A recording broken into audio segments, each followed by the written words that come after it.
Hello guys and welcome. And now today's Wednesday, which I'm getting used to this because I want to talk about my Waifu Wednesdays. Yes, it's Waifu Wednesday, and now we're gonna get down to business.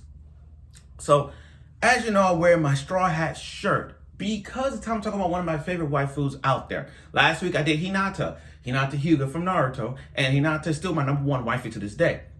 Now I'm going to my second favorite waifu of all time. Who's my second favorite waifu? And it's all about from One Piece. And who is that waifu is from One Piece? Nami, the cat burglar herself. In fact, I have her pop figure of Nami, the figure of her, and I'm gonna be like I'm gonna be straight honest, and I'm sure some of y'all have a body pillow. Yes, I have a body pillow of Nami from One Piece. Yes, I have a body pillow of Nami. Don't judge me. I'm sure some of y'all have body pillows of your own favorite waifus as well. So, why Nami from One Piece is my favorite waifu of all time? Well, I'm gonna get right to it. Let me go back to my history of the One Piece thing. October 20th, 1999 was the year One Piece came out. If I remember correctly, it came out, 1999. I didn't really get into the One Piece fandom until like late 2000s. Like, I will say October, November at the time. But still, as I watched One Piece growing up, I watched it back when it was on 4Kids at the time. 4Kids TV, that was good. I watched it when despite having the One Piece rap, which was really good. That really got me into One Piece as well. That even more was that rap. And it was still good. To me, it's still good. I understand the English dub was kind of but still, it was still One Piece. And, as I watched the subs as well, I loved it piece by piece of it. And still to this day, I still love One Piece, both the English and the sub, because it's still One Piece to me. And One Piece is the religion. It's my religion. Like, if you ask me my top 3 religions of all time that I study hard knocks on, is Naruto, One Piece, High School to Death. And I don't care, High School to Death got like 12 episodes. I still watch this show. I still watch High School to Death because it's all the zombies. But that's the other thing in the show. So, One Piece, and why Nami's my favorite waifu of all time in the One Piece crew. So here's the thing. When I first saw Nami, I thought Nami was this frail little girl who not gonna have any importance in this whole Straw Hat crew. I used to think Nami was gonna be a cat burglar to the core, because the way how she was stealing things and all that. I understand. I'm like, I don't like her. She's stealing everything from the main character. And I like Luffy. Sure, I pick Ace over Luffy at the end of the day, really, but still, Luffy was one of my top 5 favorite shonen protagonists out there. He's second to me in terms of favorite male protagonists in shonen. And now I'm looking at Nami, I'm like, oh my god, that short orange hair and that mini skirt. It didn't affect me, but the way she was handling her business, I questioned her about, you know what? Something about Nami's backstory is gonna kill me about this. Now, here's the thing. Nami is the 3rd member of the crew and second to join.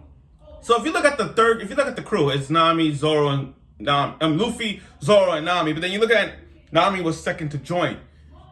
And she's smart. Like, she's 3rd smartest in terms of it. If we look at the Straw Hat crew as a whole, Nami is 3rd smartest. Like, Nico Robin is the smartest of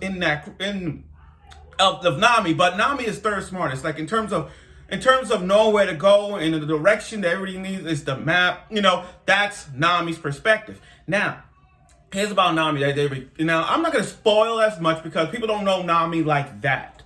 People right now are still trying to get into One Piece, so I'm not trying to go in depth with the One Piece thing. But I will tell you this about Nami and a few things that happened throughout the series. So if you guys want me to watch this, that's fine.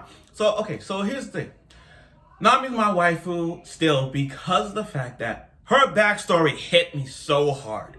If we were to look at all the other Straw Hat crew's backstory up to this point, then yeah, I would have said Sanji. I'm going Straw Hat crew in particularly. But if we look at everybody's backstory, the sadness, it will be Sanji, Nami, then Nico Robins. Because Nami's backstory is so, it's hard for me to even look at this. I'm going to sum it up in a way. So you got this girl named Najiko who's Nami's adopted sister, and then was taken in by Belmir, adopted mother, and she's also the Marine. And then she joined the Arlong Pirates. You know, Arlong, the one with the shark fin thing? Yeah, the one that Luffy took down. You have to understand that she will do everything she can to save her village. So she goes with Arlong. After Arlong killed Belmir, they kidnap Arlong.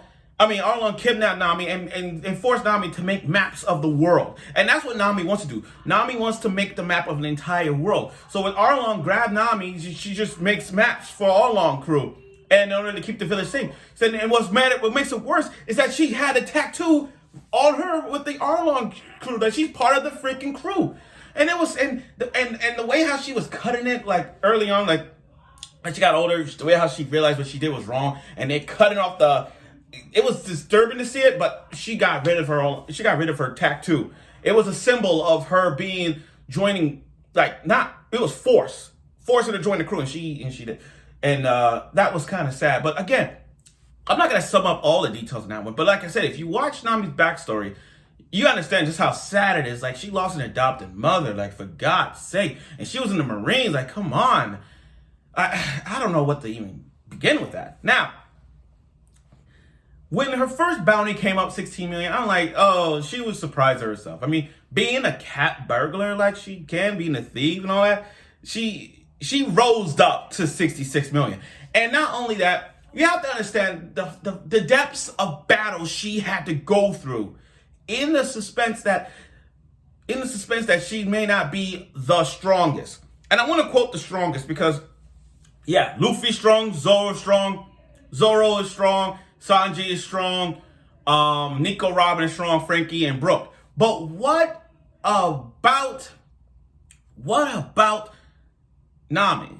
Like, I understand people still don't like Nami because, how is this stick figure girl is gonna pull her weight with the crew? How is she gonna like punch and keg or whatever that's gonna stand out and say, oh, okay, Nami is a good fighter? She is a good fighter. She is. In her own special way, she's a good fighter. I understand that the weakest trio, still, is people saying it's Chopper, Usopp, and Nami. Like, those are the three weakest members of the crew. But if you look at those three people that call themselves that people call them the weakest, understand Nami's not weak. I don't see Nami being weak at all. I mean, let's look at Nami in a perspective way. She stood toe to toe with Big Mom. When Luffy was down, Nami stood toe to toe against one of Big Mom's daughters. Big Mom's daughters. I think her name is Burley. Yeah, she stood toe to toe against Big Mom's daughter. Like, come on. And she fought Khalifa from the Water 7, which, by the way, Water 7 was the best arc ever to me. It was Water 7 to me, the best arc. And then I'm looking at Alabasta. But Water 7 arc, what a moment. And Nami, and even in Alabasta, Nami stood toe to toe against Miss Doublefinger. So you can tell Nami has put a lot of work in her battles. Most of her battles, people thinking like, oh, this is fake. I don't believe that for one bit. But she's grown. She's grown. I had a friend of mine that we was comparing the fighters from One Piece and Fairy Tail. And we will argue about who's better. Lucy Harfilia, Lucy Harfilia, his waifu, against my waifu, One Piece Nami. And then we will argue about Nami is better than Lucy. And I will say, yeah, because Nami has been in more fights than ever. Nami's been in more fights than Lucy. Nami has the physically strength abilities more than Lucy does. I mean, Lucy Harfilia wins by the power of friendship. You look at Nami's perspective, and Nami's battles weren't by the power of friendship. Her battles were just went on head straight. So yeah, at least, you know what I mean? That's we argue like that. But still, Nami has grown even more, better and better. Even when the time skip happened, she has grown her hair fluctuatingly with that long orange hair. And her weapon has been improving since. From the beginning, her had 3 bow staffs with 3 secret parts. One of them had like the heat ball, cool ball, thunder ball. But then as development goes in training, she's able to change a lot. With Mirage Tempo, Fog Tempo, she has a bow staff that goes good for self-defense. And it can extend her bow staff, and she can make thunderclouds. She can make an egg and it crack it and then thunders. There was a time that she took Zeus. Big Mom, like Zeus, she could control, manipulate weather. Like right now, it's hot outside. It's 85 degrees in New York right now. It's 85 freaking degrees. She could change that weather right now and make a thunder. That's how crazy she is. Don't underestimate Nami. And by the way, if my knowledge is concerned, if my knowledge is right, wasn't Nami in the popularity poll third? Out of 100 people, out of the 100 characters of One Piece. And Nami is third. What does that tell you? Nami has developed ever since.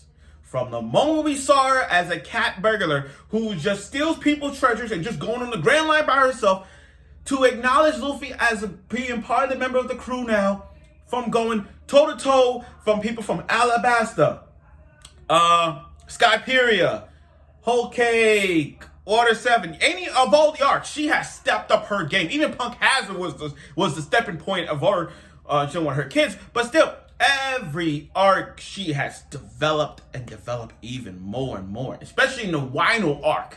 The Wino arc, she has stepped up. And I'm not even going by the last chapter, because the last chapter, I'm not going to spoil anybody, but if you guys read the last chapter, understand Nami has done her part. She is doing it. She's doing it.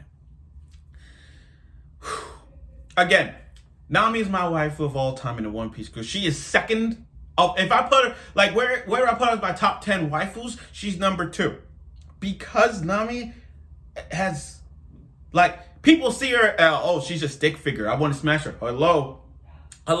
Y'all wasn't like that when Boa Hancock debuted. Y'all wasn't like that when Nico Robin debuted. Y'all wasn't like that when Yamato was there and Sanji's sister. So don't even get started with oh Nami's not attractive. Yes, she is attractive.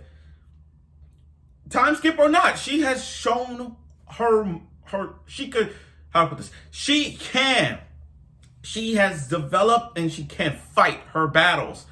She has fought many people. Now, I understand she hasn't fought like high stake characters. I get it. Nami hasn't fought like the likes of Crocodile, Don Flamingo, Big Mom, the world, those type of high Gecko Moria, those high class pirates like Buggy, all that stuff. But outside of that, Nami has fought parts from the crew and she showed us that, being that she may not have powers like Luffy does and all that, but she has shown us that she can win her battles despite the odds. Again, with Big Mom, she stood toe-to-toe against Big Mom. And she fought Khalifa from Water 7. Those are the moments like those that makes us say, you know what, Nami has stepped up her game. And I can see that in so many ways. So again, you may like her, you may hate her, but you gotta admit, Nami has stepped up her development into fighting and harnessing her skills even more and more empowering. So to me, that's why Nami's my second favorite waifu of all time. And in fact, again, if you look at a popularity poll, you notice that Nami's third, and other regions put Nami first, because there's things about Nami that is still out there, and we're gonna see more and more as it progresses. Truth be told, I'm looking forward to seeing Nami grow and grow as she makes a map of the entire world, and we'll see how that is. So now you know. So that's it for now. Thank you for watching my video about why Nami's my waifu. And now I'm going with my third. Now, if I have time Wednesday, I'll see about who's my third favorite waifu of all time. And you guys might maybe find it hard to believe for next week. So I'll keep that in mind. So thank you for watching.